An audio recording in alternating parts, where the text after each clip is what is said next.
মাগুরা জেলা প্রশাসকের কার্যালয় গত রাতের বৃষ্টিতে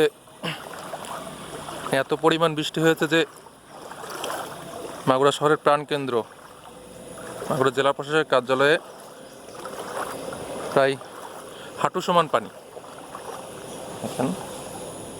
প্রায় হাঁটু সমান পানি এখানে। এই পাশে জেলা প্রশাসকের যে মাঠটা আছে, মাঠটা একটা পুকুরের মতো হয়ে গেছে।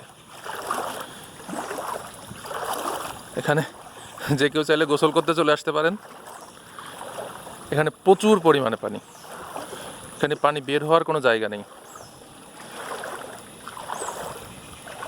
মাগুরা পানি উন্নয়ন বোর্ড সহ সবার দৃষ্টি আকর্ষণ করেছে এখানকার পানি নিষ্কাশনের ব্যবস্থাটা দ্রুত যাতে সংস্কার করা হয়।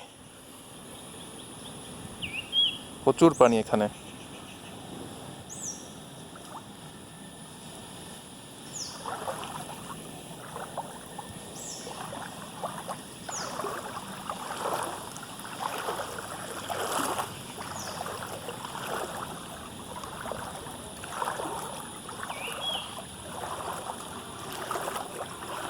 এখানে কোনো গাড়ি নিয়ে ঢোকার কোনো পরিস্থিতিই নাই।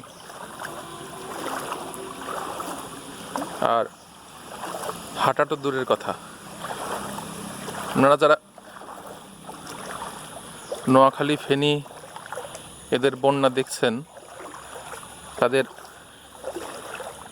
অল্প কিছুটা হলেও এখানে এসে অনুধাবন করতে পারবেন। যদিও তার 1,00,000 ভাগের 1 ভাগও এখানে নাই, কিন্তু এখানকার পরিস্থিতিটাও মোটামুটি হাঁটু সমান পানি। আমাদের জেলার সকল কাজ এখান থেকে সম্পন্ন হয়, এখানকারই এই অবস্থা। আল্লাহ আমাদেরকে হেফাজত করুন।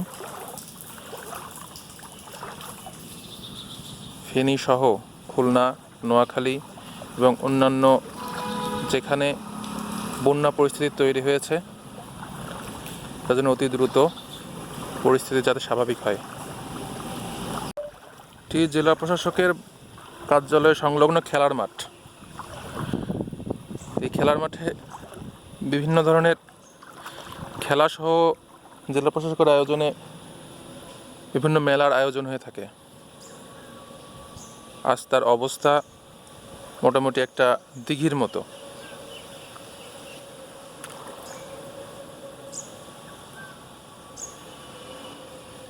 এখানে অফিস তো দূরের কথা, ঢোকাও অসম্ভব। এখানে দেখেন প্রায় নিচতলায় পানি ঢোকার মতো অবস্থা। এখানে অল্প একটু আর পানি বাড়লেই নিচতলায় পানি ঢুকবে।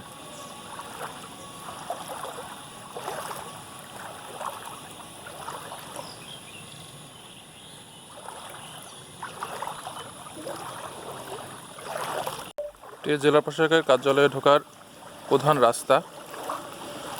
তো এখানে দেখতে পাচ্ছেন যে আমাদের নিচতলায় আর যদি কিছুটা বৃষ্টি হয় তাহলে নিচতলাতে পানি উঠে যাবে। এখানে ওখানে দেখছেন গাড়ি মোটামুটি নিচু জায়গাটুকু পানির নিচে চলে গেছে, চাকাগুলো পানির নিচে চলে গেছে। এ হচ্ছে এখানকার পরিস্থিতি। আমাদের